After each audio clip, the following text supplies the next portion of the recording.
சிறிய சமுதாய அமைப்புகளில் மைக்ரோ ஃபைனான்ஸ் சிறு கடன் என்பது பெரும்பாலும் அவசர காலத்தில் உதவும் ஒன்றாக கருதப்படுகிறது. ஆனால் அதற்கான நம்பிக்கை உடைந்தால் என்ன ஆகும்?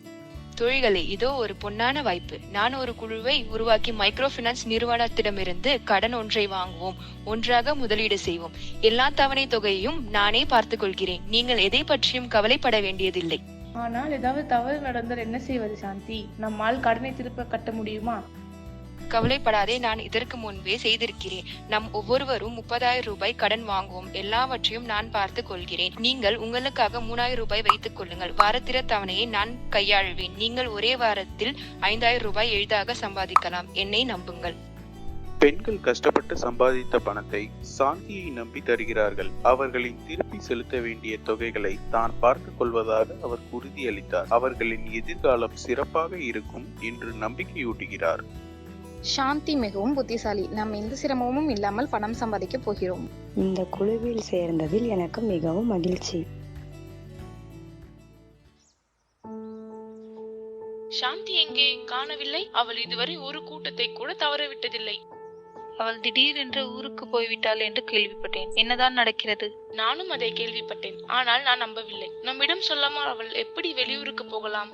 கடந்த 2 வாரங்களாக உங்கள் தவணைகள் செலுத்தப்படவில்லை. ஏன் செலுத்தவில்லை? நீங்கள் உடனடியாக பணம் செலுத்த ஆரம்பிக்கவில்லை என்றால் உங்கள் கிரெடிட் ஸ்கோர்கள் பாதிக்கப்படும். ஆனால் நாங்கள் எல்லா பணத்தையும் சாந்தியிடம் கொடுத்தோமே. அவள் எங்களுக்காக தவணையை கட்டுவதாக உறுதியளித்தாளே. அது எனக்கு தெரியாது. ஆனால் கடன் உங்கள் பெயரில் தான் உள்ளது. மீதமுள்ள தொகையை நீங்கள் அனைவரும் திருப்பி செலுத்த வேண்டும். அப்படி செய்யவில்லை என்றால் எதிர்காலத்தில் உங்கள் கடன் வாங்கும் திறனை பாதிக்கும். கடனை திருப்பி செலுத்த வேண்டிய மொத்த சுமையையும் பெண்கள் சுமக்க வேண்டிய நிலை ஏற்பட்டது. சாந்தி மீதான அவர்களின் நம்பிக்கை சிதறி போனது. அவர்களின் எதிர்காலம் அபாயத்தில் உள்ளது. என்னிடமிருந்த எல்லாவற்றையும் ஒன்று சேர்த்து நான் தவணையை செலுத்தி வந்தேன். ஆனால் இப்போது எனது அன்றாட செலவுக்கே பணம் எதுவும் இல்லாமல் போய்விட்டது. இனிமேல் நான் எப்படி சமாளிக்கப் போகிறேன் என்று எனக்கு தெரியவில்லை. மற்றவர்கள் எவ்வளவு நம்பகமானவர்கள் போல் தெரிந்தாலும் அவர்களுக்காக நீங்கள் பணத்தை கடன் வாங்கக்கூடாது என்று இந்த அனுபவத்தை எனக்கு கற்றுக் கொடுத்துள்ளது. மைக்ரோ ஃபைனான்ஸ் ஒரு சக்தி வாய்ந்த வசதி. ஆனால் அதை எச்சரிக்கையாக கையாள வேண்டும். உங்கள் நிதிகளை எல்லா சமயங்களிலும் தொடர்ந்து கண்காணிக்கவும். உங்கள் எதிர்காலத்தை மற்றொருவர் கட்டுப்படுத்த அனுமதிக்க வேண்டாம்.